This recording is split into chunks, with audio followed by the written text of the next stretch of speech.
আমি শ্রমিকদের উদ্দেশ্যে এবং সাধারণ জনের উদ্দেশ্যে একটা কথা বলতে চাই।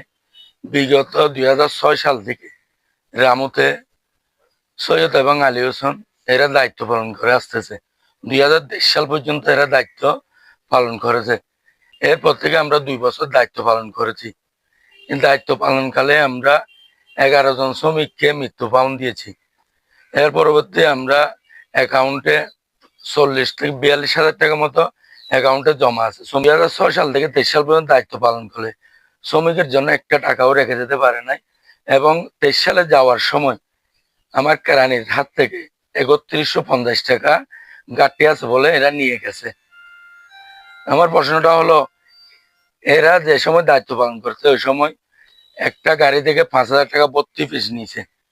আমরা 2016 সালে এর জন্য প্রতিবাদ করার কারণে আমরা একটা মামলাও খাইছি ভর্তির কারণে। আমরা দায়িত্ব নেওয়ার পরে প্রতিনিয়ত যানজট নিরসনের জন্য সকাল এবং বিকাল 2 টাইমে আমরা প্রতিনিয়ত স্টেশনে দাঁড়িয়ে যানজট নিরসন করি এবং যানজট নিরসনের জন্য এক্সট্রা 2টা লোক নিয়োগ করি প্রত্যেক দিন।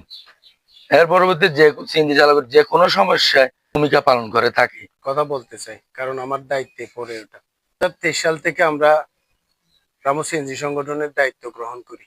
দায়িত্ব গ্রহণ করাকালে অনেক ঝড় বৃষ্টি বাধা উপেক্ষা করে আমরা শ্রমিকের জন্য কিছু করার চেষ্টা করেছি। শ্রমিকের জন্য কিছু করতে গেলে অপমানিত হতে হয়, সুনাম অর্জন করা যায়। তো যা করেছি তা আল্লাহর দিকে চেয়ে শ্রমিকের জন্য করেছি। 5ই আগস্টের পরে সরকার আরো সুন্দরভাবে করতেছি, আগেও করছি, এখনো করতেছি। তো এমত অবস্থায় কক্সবাজার জেলা সভাপতি সাধারণ সম্পাদক দাবি করে একটা এখানে কমিটি দিয়েছে সৈয়দ এবং আলী হোসেনকে। দেওয়ার পরে এখানে ইউনো মহোদয়ের কাছে একটা বিচার দেয় আমাদের নামে, আমরা নাকি জোর করে এখানে আছি, অথচ আমাদের কমিটি বহাল আছে। 2024 সালে একটা নির্বাচন হয়েছে, নির্বাচনে কক্সবাজার জেলায় একটা নির্বাচন হয়েছে। ওই নির্বাচনের পরিপ্রেক্ষিতে আমরা ওখান থেকে কমিটি আমাদেরকে দেয়, আমরা পরিচালনা করতেছি।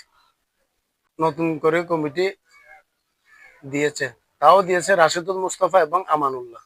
যে আমানুল্লাহ অর্থ সম্পাদক, এখন বর্তমান সভাপতি হচ্ছে জালাল উদ্দিন এবং সাধারণ সম্পাদক নবনির্বাচিত। আমরা এই কমিটি পরিচালনা করতেছি। ওই ইউনো মহোদয়ের কাছে যে বিচারটা দিছে ওখানে আমরা গত 5 তারিখ গিয়েছিলাম।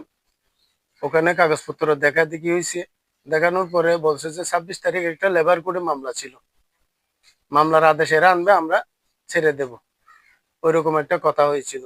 এরপর দিয়ে মামলার আদেশ এরা আনতে পারে নাই। 27 তারিখ বৈঠকটা হয়েছিল, টাইমটা ছিল, আমরা গেছিলাম, ওরা আসে নাই বৈঠকে। আবার আমরা যোগাযোগ করি ইউনো মহোদয়ের সাথে। ইউনো মহোদয় 30 তারিখ সময় দিছে, বিকাল 4টার সময়।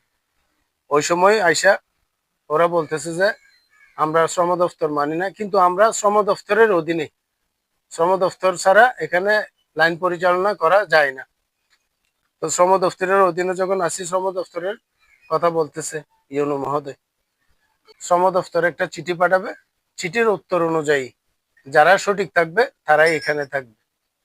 দৈনিক আজকের বাংলা .net